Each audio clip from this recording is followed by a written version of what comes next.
ओम श्री परमात्मने नमः। ओम श्री परमात्मने नमः।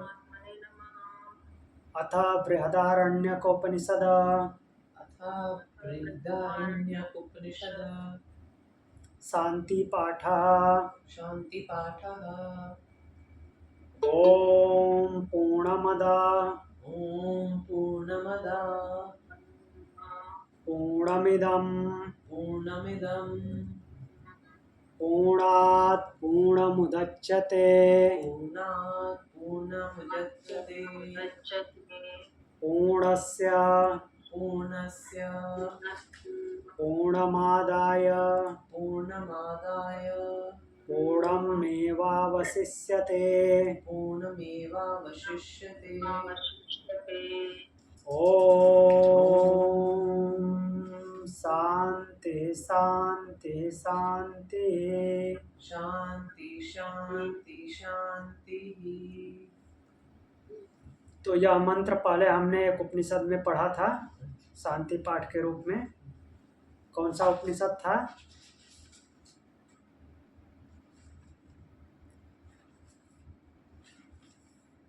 बताइए कौन सा? हाँ, ईशावास्य उपनिषद। हाँ, ईशावास्य उपनिषद। तो ईशावास्य उपनिषद जो था यजुर्वेद की काण्व शाखा से है। शुक्ल यजुर्वेदी काण्व शाखा। सेम शुक्ल व यजुर्वेदी काण्व शाखा का यह भी भाग है बृहदारण्यक उपनिषद। तो आज से हम बृहदारण्यक उपनिषद आरंभ करते हैं और इसकी थोड़ी भूमिका देख लेते हैं कि ये कहाँ से लिया गया है। तो बृहदारण्यक उपनिषद यजुर्वेद की काण्व शाखा या काण्वी शाखा बोलते हैं कि वाजसनेयी ब्राह्मणों के कई पाठ हैं, उसमें से वाजसनेयी ब्राह्मण के अंतर्गत आता है ये। तो इसमें टोटल 6 अध्याय हैं, कुल 6 अध्याय हैं, 6 चैप्टर्स हैं। और वो 6 अध्याय फिर से सब पाठ में डिवाइड हैं, जिनके सब पाठ को ब्राह्मण बोलते हैं। इसमें अध्याय के जो पाठ हैं उनको ब्राह्मण बोलते हैं। तो किसी में 2 हैं, किसी में 8 हैं, किसी में 10 हैं, किसी में 15 हैं, ऐसे हैं। तो अब हम चलते हैं आगे। इसके क्या है? हाँ, तो इसका नाम बृहदारण्यक क्यों है? तो बृहदारण्यक क्यों है? तो इसके 2 रीजन हैं। बृहद अरण्यक, बृहद मतलब कि विस्तारित, जो बहुत ही विस्तृत है, बृहद है। और अरण्यक मतलब कि जिसको अरण्य में पढ़ा लिखा गया है। लिखा तो नहीं गया है, लिखा बाद में गया है। जिसको अरण्य में पढ़ा गया है, अरण्य में जिसका ज्ञान प्राप्त किया गया है, वन में। तो अरण्य में ज्ञान प्राप्त किए जाने की वजह से इसका नाम आरण्यक है, बृहदारण्यक।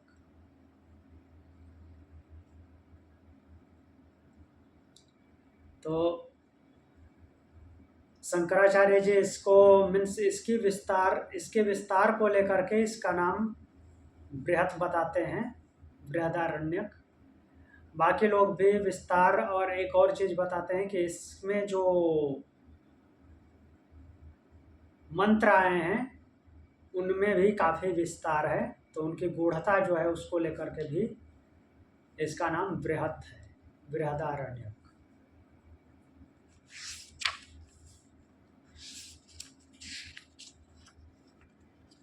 तो आगे हम चलते हैं। आगे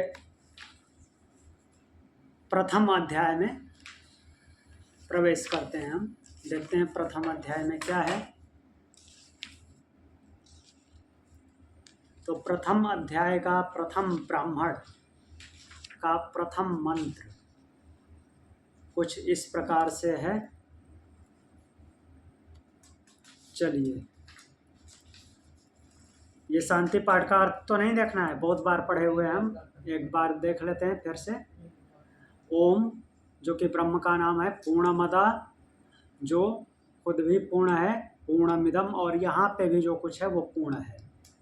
मीन्स जगत भी पूर्ण है, वो भी पूर्ण है, जो निराकार रूप में है। पूर्णात् पूर्णमुदच्यते, और पूर्ण से ही पूर्ण उत्पन्न होता है, अर्थात उस पूर्ण से यह पूर्ण उत्पन्न हुआ है।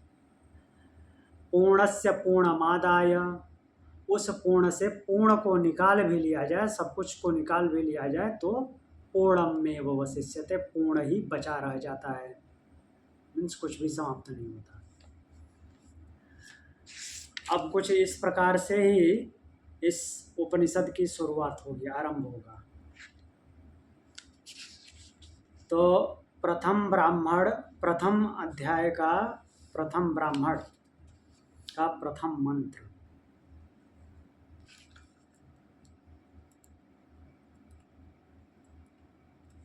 चलिए पढ़ते हैं। अथ प्रथमो अध्यायः अथ प्रथमोऽध्यायः प्रथमं ब्राह्मणम्। प्रथमं ब्राह्मणम्।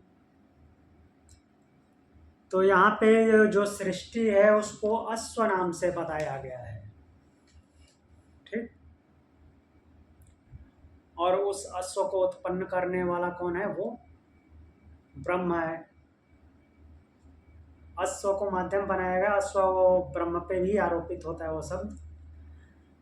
तो यहाँ पे मंत्र में दिखाया गया है यथा पिंडे तथा ब्रह्मांडे, यथा ब्रह्मांडे तथा पिंडे, कंपैरेटिव बात की गई है। तो पढ़ते हैं मंत्र को।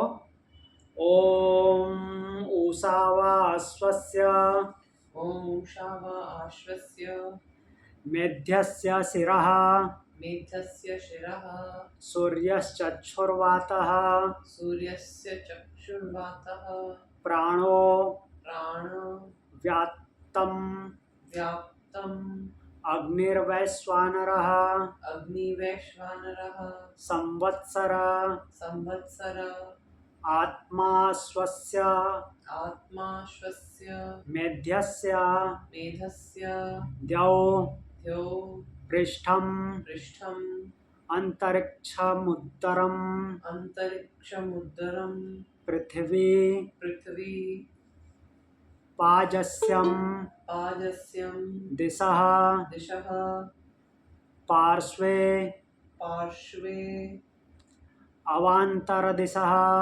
अवान्तरदिष्टः दिशः पार्श्वः पर्शवः ऋतवो अंगानि ऋतवोऽन्नानि मासांश्च धर्मासाश्च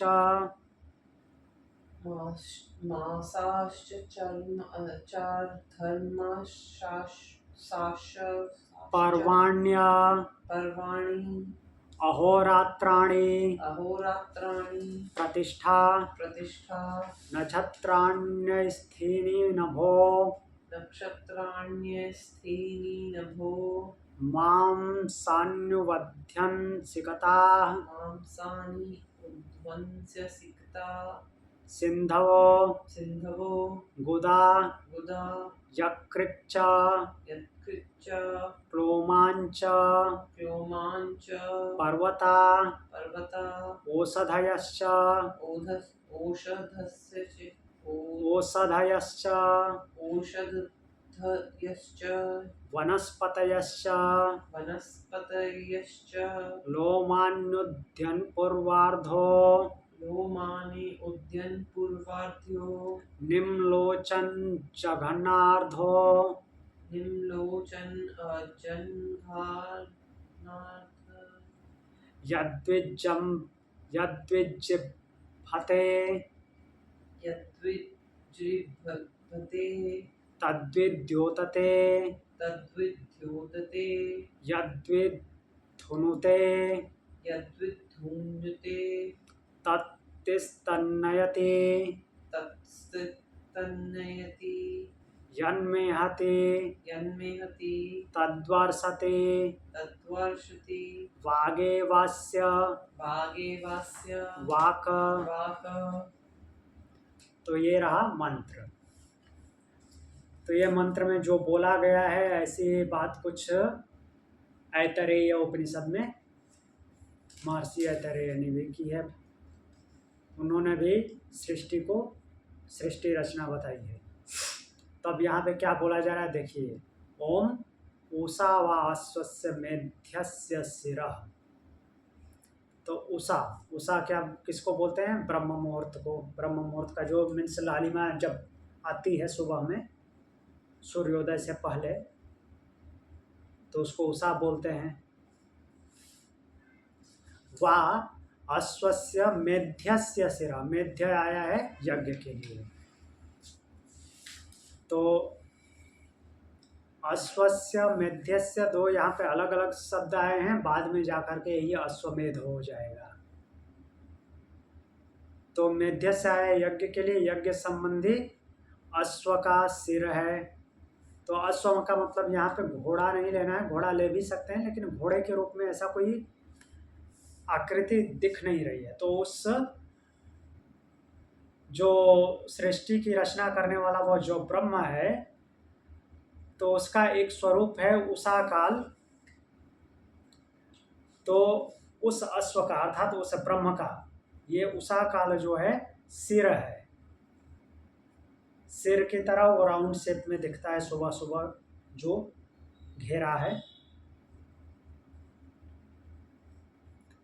सूर्य नेत्र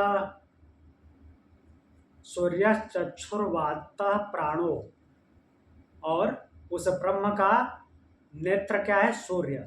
सूर्य उस ब्रह्म का नेत्र है। तो ब्रह्म की जगह पे यहाँ पे अश्व है, उस अश्व का नेत्र सूर्य है। वातः प्राणो, और वायु क्या है? प्राण है।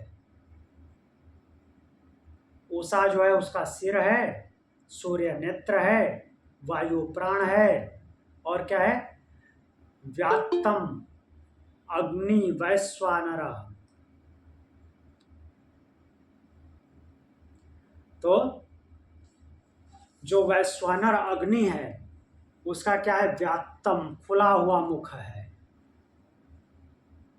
वैसे भी अग्नि को कंपेयर किया गया है मुख से, ऐतरेय में हमने पढ़ा है। और फिर क्या बोल रहे हैं कि संवत्सर आत्मा स्वस्य मेध्यस्य, और जो संवत्सर है तो वही क्या है?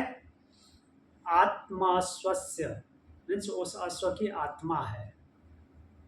संवत्सर मीन्स जो कालगणना है, तो उसकी आत्मा बोला गया है। फिर क्या बोल रहे हैं कि द्यौ पृष्ठम, जो द्युलोक है, द्युलोक मतलब ऊपर का लोक बोलते हैं, ऊपर का लोक, उसकी क्या है? पीठ है। उसकी उसका पृष्ठ जो है अर्थात पीठ जो है वो द्युलोक है। अंतरिक्षम उदरम, और पूरा अंतरिक्ष उसका पेट है। जो विस्तृत अंतरिक्ष है उस ब्रह्म का मीन्स उस जिसको अश्व नाम से यहाँ पे बोला गया है उसका पेट है, उदर है। पृथ्वी पाजस्य दिशा पार्श्वे अवांतर दिशा पार्श्व। तो बोल रहे हैं कि अब पृथ्वी क्या है? पृथ्वी उसके पैर रखने का स्थान है, मीन्स उसकी स्थिति है। और दिशाएं क्या हैं? दिशाएं पार्श्वभाग हैं।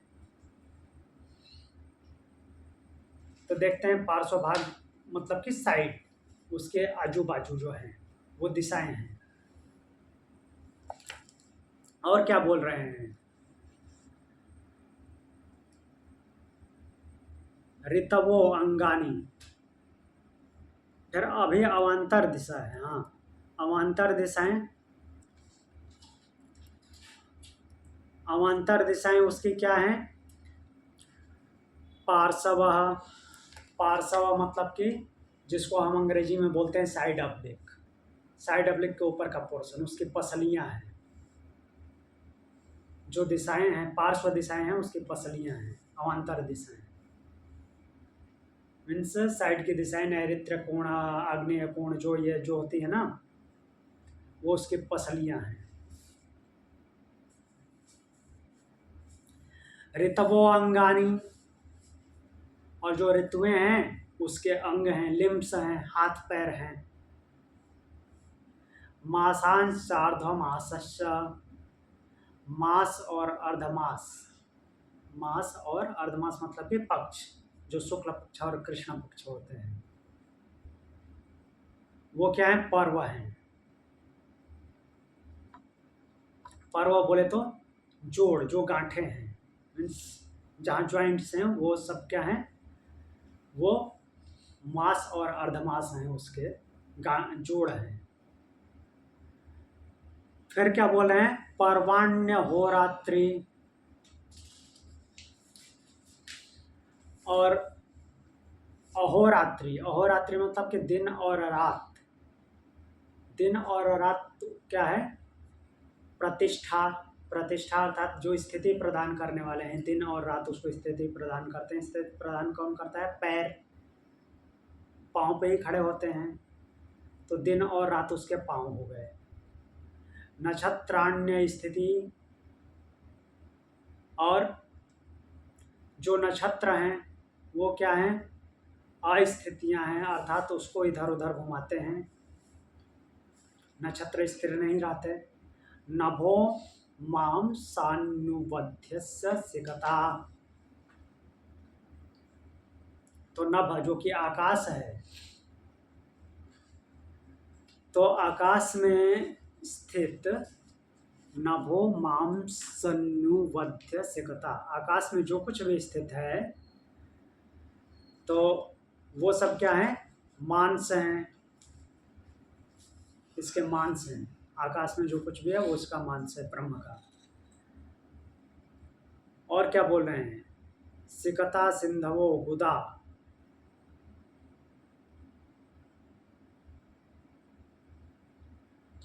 तो जो सिंधवो, सिंधवो किसका है? लिया है नदी के लिए। जो नदी है, गुदा यकृत लोमाश्च पर्वता। सिकता सिंधवो, सिंधु को क्या बोला गया? नदियों को। नदियां उनकी उसकी नाड़ियां हैं, जैसे हमारे शरीर में नाड़ियां इधर उधर फैली हुई हैं जिनमें ब्लड फ्लो होता है, तो वैसे ही जो नदियां हैं उसकी नाड़ियां हैं। मैंने क्या बोला था? यथा पिंडे तथा ब्रह्मांडे। ऐसा ही हो रहा है ना? ब्रह्मांड में ब्रह्मांड की चीज़ों को बता रहे हैं, और लगभग वैसी ही घटनाएं इस पिंड में भी होती हैं, वैसे ही क्रियाकलाप होते हैं, उनको कनेक्ट किया हुआ है। उनसे इस मीन्स ब्रह्मांड की चीज़ों को इस पिंड से जोड़ करके बता रहे हैं, किसको क्या क्या मानना है। तो नदियों को नाड़ियाँ बता रहे हैं, मीन्स जैसे ब्रह्मांड में ये सृष्टि में नदियाँ हैं, वो उसी तरह से कार्यरत हैं उस ब्रह्म के लिए, जैसे हमारे इस पिंड में नाड़ियाँ हैं जिनमें ब्लड फ्लो होता है। और क्या बोल रहे हैं? गुदा यकृच्च क्लोमानश्च पर्वता। पर्वत क्या है? गुदा यकृत। गुदा मतलब कि गुदा स्थान एनस, और फिर क्या बोल रहे हैं? यकृच्च, यकृत, और फिर क्या बोल रहे हैं? क्लोम। क्लोम मतलब स्प्लिन, प्लीहा। इन सबको क्या बताएं? ये जो पर्वत दिखते हैं ये इनकी तरह हैं, गुदा, यकृत और क्लोम। सॉरी, यहाँ पे गुदा शब्द जो आया है, गुदा शब्द नॉट वो एनस के लिए आया है, यहाँ पे गुदा शब्द आया है लीवर के लिए। लीवर और जो हृदय है वो, और फिर स्प्लिन के लिए क्लोम शब्द आया है। ये सब किसको मानना है? पर्वतों को। ओषधयश्च वनस्पतयश्च लोमान युद्धन पूर्वाधो। तो जो औषधियाँ और वनस्पतियाँ दिखती हैं सृष्टि में, औषधियाँ और वनस्पतियाँ किस रूप में हैं? जैसे हमारे शरीर में रोएं हैं, लोम हैं।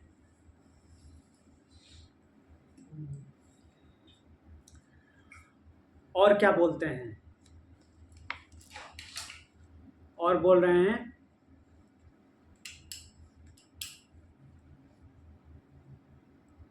लोमान योद्यन पूर्वार्थो निम्नलोचन जघन्नार्धो। तो बोल रहे हैं कि योद्यन पूर्वार्धो, जो ऊपर उठता हुआ सूर्य है, मीन्स पूर्वार्ध का भाग। पूर्वार्ध का भाग अर्थात नाभि से ऊपर, और निम्नश्चलन अर्धो, जो नाभि से नीचे का भाग है। तो पूर्वार्ध और निम्नार्ध ये दो भागों में बांटा गया है। पिंड का दो भाग कर दीजिए, नाभि से ऊपर पूर्वार्ध, नाभि से नीचे निम्नार्ध। तो ऊपर का भाग और नीचे का भाग दो भागों में बांटा है। और इसको क्या बोल रहे हैं कि यद्विजृंभते तद्विद्योतते यद्विधुनुते तत्नयति। अब यहाँ पे बोल रहे हैं कि वो जो जम्हाई लेता है, यद्विजृंभते, जब वो जम्हाई लेता है तो उसको क्या समझना है? वो जो बिजली चमकती है तो वो जम्हाई लेना है उसका, उस ब्रह्म का जम्हाई लेना है, बिजली का चमकना। तद्विद्योतते यद्विधुनुते, तो यद्विधुनुते, तो जब शरीर हिलता है वो क्या है? शरीर का हिलना, मेघ का गर्जन करना। मेघ जब गरजते हैं तो वो उसके शरीर का हिलना है। जैसे हमारा पिंड का शरीर हिलता है तो वैसे ही उसका शरीर कब हिलता है? वो जो मेघ गर्जन करते हैं वही उसका शरीर का हिलना है। तत्सन्नयति जन्मेहति तद्वर्षति। तो अब बोल रहे हैं कि वो जो मूत्र त्याग करता है, जन्मेहति तद्वर्षति, तो जो वर्षा होती है हम उस मूत्र वर्षा में पकौड़े खाते। तो वर्षा होना जो है उस ब्रह्म का मूत्र त्याग है, जो अश्व नाम से यहाँ पे दिया गया है। ऐसा है, इसमें बोला गया है जन्मेहति तद्वर्षति, वो मेहित करता है, अर्थात मूत्र त्याग जो है उसका वर्षा है। वागे वास्य वाक, और वाणी उसकी वाणी है। वाणी, फिर वाणी किस संबंध में है? गर्जना के संबंध में। जो मेघ की गर्जना है वही उसकी वाणी है। क्लियर? एक बार फिर से क्विकली देख लेते हैं। तो जो उषा है, उषा काल, वो उसका सिर है, सूर्य नेत्र है, वायु प्राण है, और वैश्वानर अग्नि जो है वो खुला हुआ मुख है। और जो संवत्सर है, काल है, वो क्या है? आत्मा है। द्युलोक उसकी पीठ है, अंतरिक्ष उदर है, पेट है, पृथ्वी उसके पैर रखने का स्थान अर्थात स्थिति है, दिशाएं, जो दिशाएं हैं उसके, वो क्या है? पांचों भाग, अर्थात उसके सराउंडिंग, चारों तरफ के, ये शरीर के चारों तरफ की जो भाग बोल सकते हैं वो है। और जो अवान्तर दिशाएं हैं, साइड की जो दिशाएं होती हैं, वो उसकी पसलियां हैं, ऋतुएं उसके हाथ पैर हैं, और मास और अर्धमास अर्थात महीने और पक्ष जो होते हैं उसके जोड़ हैं। दिन और रात उसके प्रतिष्ठाएं अर्थात पैर हैं। नक्षत्र उसकी अस्थिति है, अर्थात इधर उधर घूमता है। आकाश, आकाश में जो कुछ भी है वो उसके मांस है। और नदियां जो है नाड़ी हैं, पर्वत के रूप में क्या क्या है, जो लीवर है, हृदय है और स्प्लीन, ये जो है पर्वत के रूप में है। औषध और वनस्पति, औषध हमने पहले पढ़ा है। औषध बोले तो जो एक बार अपना फल दे करके समाप्त हो जाते हैं। तो औषधियां और वनस्पतियां वो कैसे हैं, हमारे रोए की तरह। और फिर नाभि के ऊपर का भाग और नीचे के भाग में, दो भागों में डिवाइड करते हैं उसके शरीर को। फिर वो बोलते हैं कि जो जम्भाई लेना है वो बिजली का चमकना है, और शरीर का हिलना मेघ का गर्जन करना है, और जो मूत्र त्याग है उसका वो वर्षा है, और वाणी अर्थात कि वो फिर से गर्जना उसकी वाणी है। तो ये जो मंत्र है यथा पिंडे तथा ब्रह्मांडे की व्याख्या कर रहा है, अर्थात कंपेयर कर रहा है पिंड को ब्रह्मांड से, ब्रह्मांड को पिंड से। तो प्रथम अध्याय के प्रथम ब्राह्मण का पहला मंत्र ये था। अब दूसरा मंत्र देखते हैं। तो इस प्रथम ब्राह्मण में दो ही मंत्र हैं, दूसरा मंत्र देखते हैं अब क्या बोलता है दूसरा मंत्र। दूसरा मंत्र कुछ इस प्रकार से है। अहर्वास्वम पुरस्तान महिमा अन्वजायत तस्य पूर्वे समुद्रे योनि रात्रिरेनम पंचान महिमा पश्चान महिमा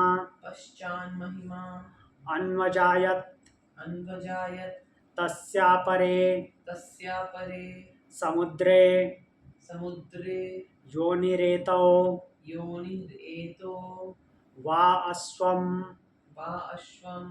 महिमानावभीतः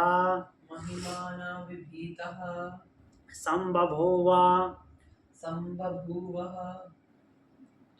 तो अर्हयो भूत्वा देवान् बहृत वाजी गंधर्वान् अर्वासुरान् अश्वो मनुष्यान् समुद्र एवास्य बंधो समुद्रो योनिः। तो समुद्र को उसकी योनि बताया गया है, एक प्रकार से उत्पत्ति का स्थान। पहले वाले की ही कंटिन्यूटी है। देखिए और आगे क्या बोलते हैं। अहर्वा अश्वम पुरस्तान महिमान वजायत तस्य पूर्वे समुद्रे योनि। उस अश्व के सामने क्या बोल रहे हैं कि अहर्वा अश्वम पुरस्तान महिमा रूप से दिन प्रकट हुआ। उस ब्रह्म के सामने महिमा रूपी दिन प्रकट हुआ। तस्य पूर्वे समुद्रे योनि, उसके पूर्व समुद्र योनि है, अर्थात जो उसकी उत्पत्ति का स्थान एक प्रकार से समुद्र नाम से बताया गया है। ये कुछ नाम संबोधित किए गए, जैसे अश्व उस ब्रह्म के लिए संबोधित किया गया है, वैसे ही उत्पत्ति के स्थान के लिए समुद्र बोला गया है। फिर बोल रहे हैं रात्रे रेना पंचान महिमान अन्वजायत। अब रात्रि की किस महिमा से प्रकट हुई? रात्रि इसके पीछे महिमा रूप में प्रकट हुई। मीन्स उसका सामने का जो भाग है वो दिन है और पीछे का जो भाग है वो रात्रि है, ये समझना है। सामने जो सूर्य के सामने पड़ता है वहाँ दिन होता है, सूर्य के पीछे मीन्स जिधर उसका प्रकाश नहीं जाता वो रात्रि हो जाती है। उसी भाव से यहाँ पे बोला गया है कि सामने का जो भाग है वो दिन की महिमा है और पीछे का भाग रात्रि की महिमा है। तस्या परे समुद्रे योनिरेतौ वा स्व महिमानावभीतः। तो बोल रहे हैं कि उसकी तस्या परे, उसकी अपर, अपर बोले तो यहाँ पे अपर आया है पश्चिम, पीछे, जो पीछे का भाग जो है समुद्र योनि, वो भी पत्ती का स्थान है जिसको समुद्र योनि के रूप में बोला गया है। वा अश्व महिमानावभीतः संवभूतुर्हयो भूत्वा। तो ये दोनों ही अश्व के आगे पीछे के महिमा संज्ञक ग्रह हुए। अर्थात कहने का मतलब है कि महिमा एक प्रकार से संज्ञा बताई गई है, आगे का भाग दिन है, पीछे का भाग रात्रि है। अब एक और शब्द आ रहा है यहाँ पे, देवान वहद वाजी गंधर्वान। तो संवभूतुर हयो, हय शब्द आया है, हयो भूतवा।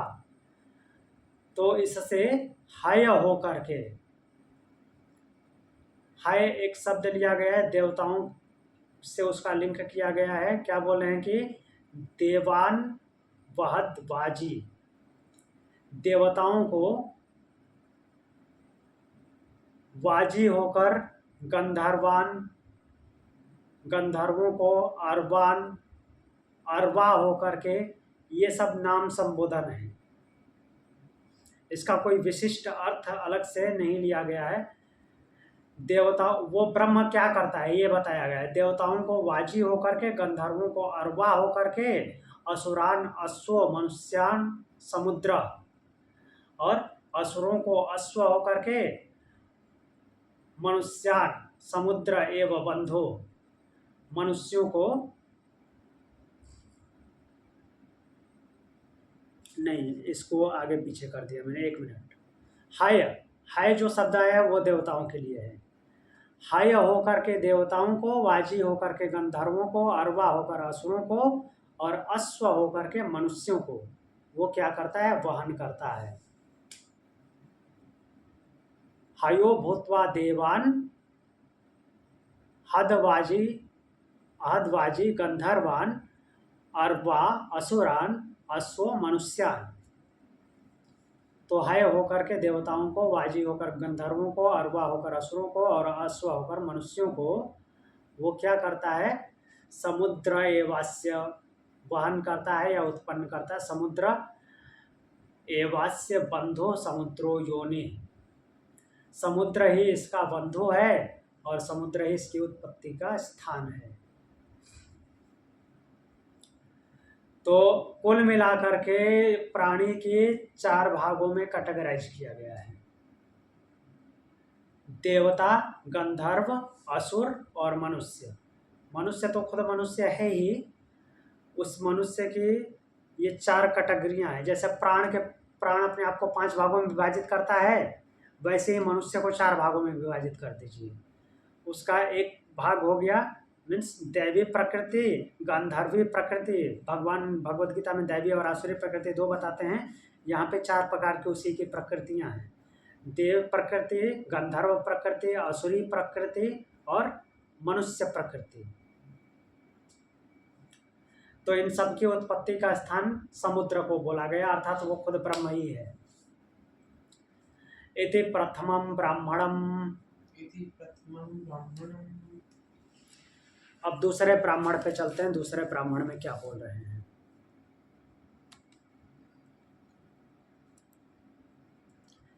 अथ प्रथमो अध्याय द्वितीयं ब्राह्मणम।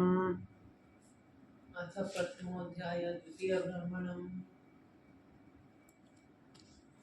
तो अब यहाँ पे अग्नि का वर्णन आएगा।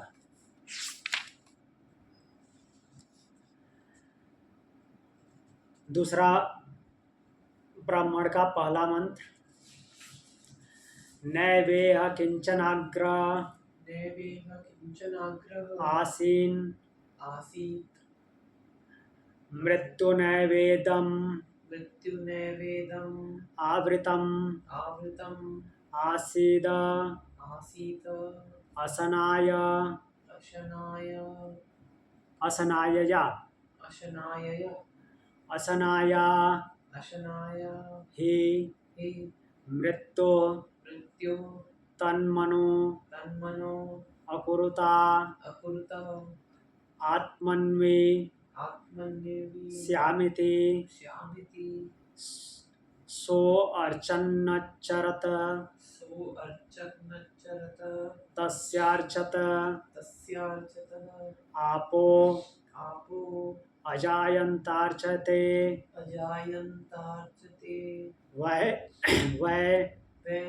मे मे कमभूदिति कमभूदिति तदेवाक्यर तदेवाक्य स्यार्कत्वं स्यार्कत्वं कम कं हावा हवा अस्मै अस्मै भवति भवति य य एवमेतद् एवमेतद् अर्कस्यार्कत्वं वेद।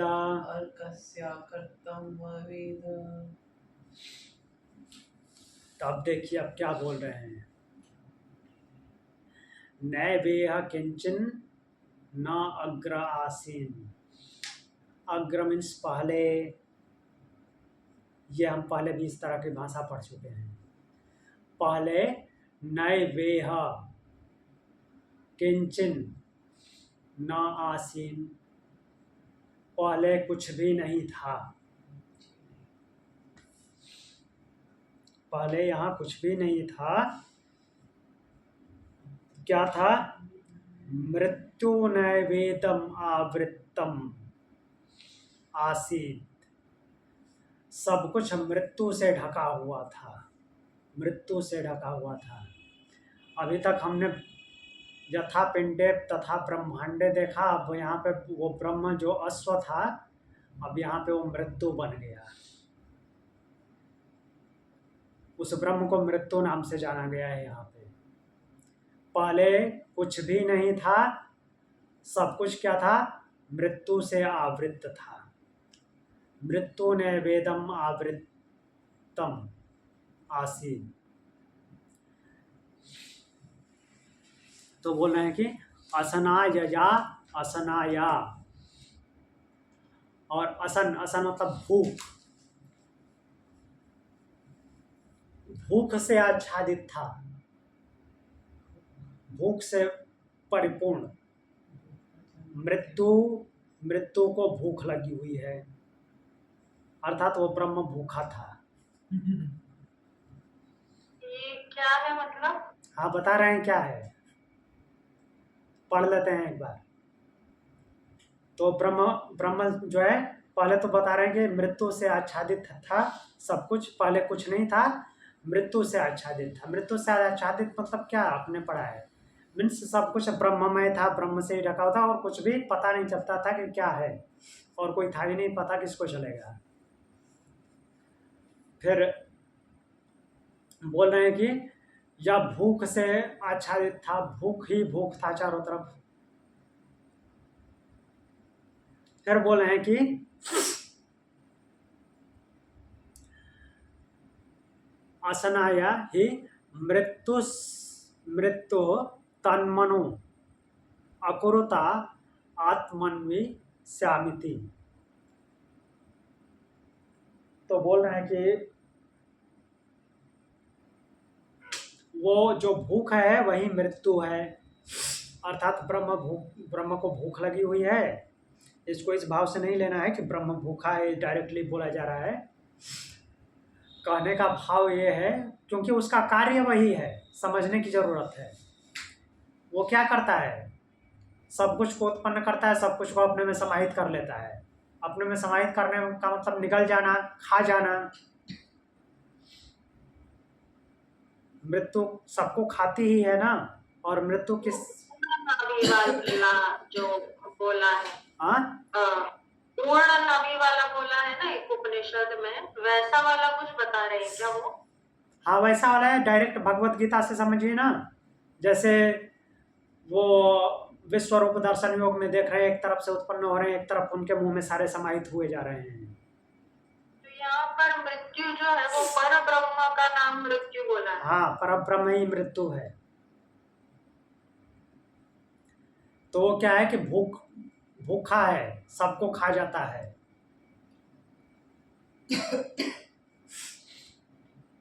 चाहे वेज हो या नॉन वेज हो, सब कुछ खाता है वो। फिर क्या बोलते हैं कि आत्मन्वी स्यामिति सो अर्चन न चरत तस्यार्चत आपो अजायात ताचर्यते। तो बोल रहे हैं कि भूख ही मृत्यु है। तो भूख लगी, सब कुछ खा गया, मीन्स जो प्रलय की स्थिति बतलाते हैं ना, प्रलय हो गया अर्थात सब कुछ को निगल गया वो, अब कुछ नहीं बचा। कुछ नहीं बचा तो फिर कुछ चाहिए। तो उसने क्या विचार किया, मैं शरीर वाला बन जाऊं। फिर से रचना की। ठीक, इस तरह से उसने निश्चय किया। पुरता आत्मन्वी स्यामिति सो अर्चन न चरत तस्यार्चत। तो उसने ऐसा सोचा कि शरीर वाला हो जाऊं, ऐसा निश्चय किया। और फिर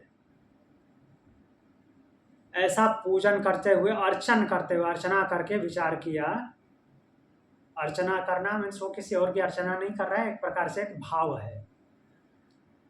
तो फिर क्या हुआ, वो अप अर्थात पानी हुआ, पानी के रूप में प्रकट हुआ, जल के रूप में।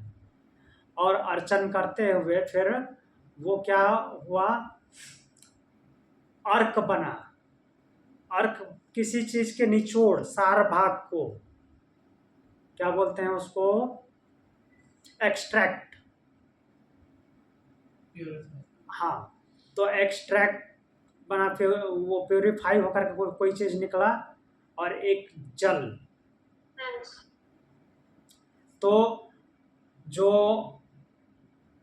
शब्द आता है जल के लिए वो आप है, आपका अ। और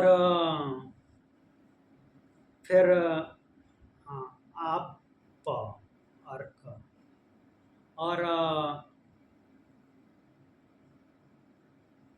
एक मिनट, हाँ, यहाँ पे जो शब्द दे रहा है तद्देवार्कस्या अकर्त्वम।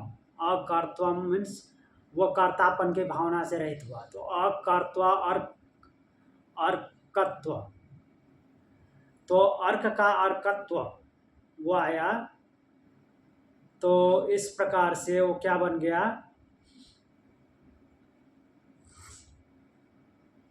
पहले तो जल के रूप में आया, अर्चन किया, आप हुआ।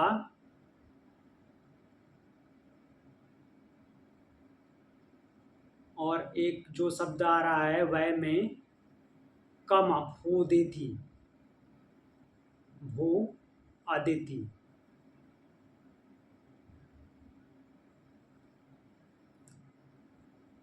और फिर आ रहा है क ह वा अस्मय भवति। तो जो दूसरा शब्द भी क आ रहा है वो भी जल के लिए ही आ रहा है, और आप भी आ रहा है जल के लिए। दोनों शब्द जल के लिए आ रहा है। तो ये जो दो शब्द जैसे मिलते हैं, तो आपका अ और क का क, ये अर्क बन गए। अर्क मतलब कि निचोड़ उसका आ गया, उसने जो सृष्टि की उसका निचोड़ आया, सार भाग आया। तो बोल रहे हैं कि जो इस प्रकार से उस अर्कत्व को जानता है वो क्या होता है, अस्मय भवति एवमेतद अर्कस्यार्कव वेद। जो उस अर्क भाग को जानता है वह क्या होता है, अस्मै भवति, उसके जैसा हो जाता है। अर्क भाग को जानना मतलब कि उस ब्रह्म को जानना जो मृत्यु रूप है, उसको जानता है वो वैसा ही हो जाता है। अगला मंत्र देखते हैं। आपो वा अर्क आपो वा अर्क तद्यद्दपान्सरासीत् जसपानि आसीत् तत्समहन्यत तत्समहन्यत सा सा पृथिव्यभवत पृथ्वी भवतः तस्याम् तस्याम् अश्राम्यत अश्राम्यत तस्य तस्य श्रान्तस्य श्रान्तस्य तप्तस्य तप्तस्य तेजो तेजो रसो रसो निरवर्तताग्निः निर्वर्तताग्निः। आपो वा अर्क, बोले हैं कि जल ही अर्क है, जल ही उसका सार भाग है। और फिर क्या बोले हैं, तद्यद्दपां सरा आसीत, और उस जल का जो सर अर्थात स्थूल भाग है, तो स्थूल भाग क्या होता है, जो जल में झाग होता है, तो वो क्या है, वो झाग है। तत्समहन्यत सा पृथिव्यब अभवत, तो जब एकत्रित हुआ स्थूल भाग, जल का स्थूल भाग एकत्रित हुआ तो वही क्या बन गया, पृथ्वी बन गया। फिर बोल रहे हैं कि तस्यामश्राम्य तस्य श्रान्तस्य, तो उसके उत्पन्न होने पर, किसके, पृथ्वी के उत्पन्न होने पर, तस्यामाश्रम्य तस्य श्रान्तस्य, श्रान्तस्य अर्थात कि वह जो मृत्यु है, मृत्यु अर्थात ब्रह्म थक गया। तप्तस्य तेजो रसो निवर्तताग्नि, तो फिर क्या हुआ, जो उसका तपा हुआ शरीर है, मीन्स जो उसने तप किया था, उस तप से जो सार भाग निकला, पहले जैसे जल से सार भाग निकला तो वो उसको अर्क बोला गया, और फिर वो जल का जो सार भाग निकला झाग, तो उससे वो पृथ्वी बना, और पृथ्वी बना तो फिर वो जो मृत्यु है वो थक गया। ब्रह्म कैसे थक सकता? हाँ, ब्रह्म कैसे थक सकता? ये अपर ब्रह्म की बात हो रही है ना, जब संरचना कर रहा है तो वो थक गया। एक प्रकार से पूरी तरह से उसको अप्लाई नहीं करना है कि ब्रह्म ऐसा कैसे हो सकता है, तो एक तरह से औपनिषदिक कथा के माध्यम से ये बताया जा रहा है।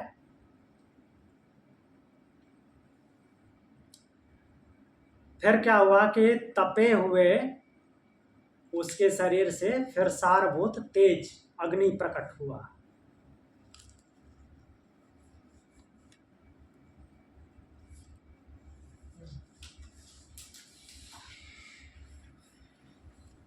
एक और मंत्र देख लेते हैं, तीसरा मंत्र।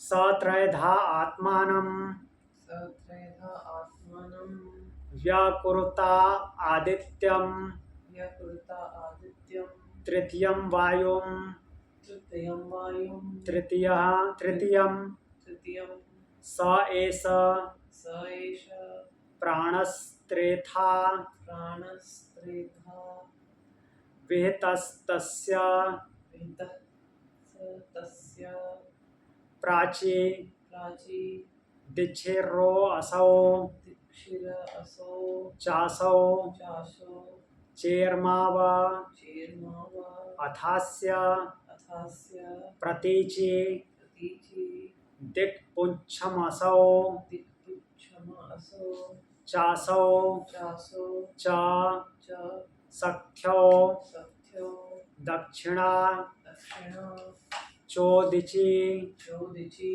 च पार्श्वे च पार्श्वे द्यौः द्यौः पृष्ठम् पृष्ठम् अंतरिक्षम् अन्तरिक्षम् उदरम् उदरम् इयमुरः इयमुरः स स एषो अप्सो एषो अप्सु प्रतिष्ठितो प्रतिष्ठितः यत्र यत्र कचयति गच्छति तदेव तदेव प्रतिष्ठत्येवं प्रतिष्ठत्येवं विद्वान्।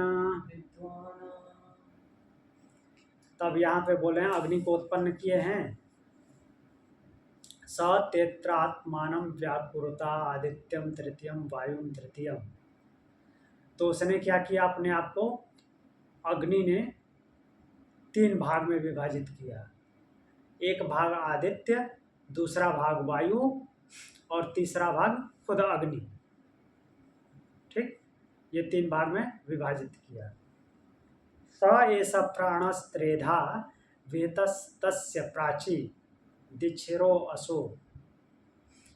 तो इस प्रकार से अब अग्नि किसे बोला गया है, हमने पहले पढ़ा है।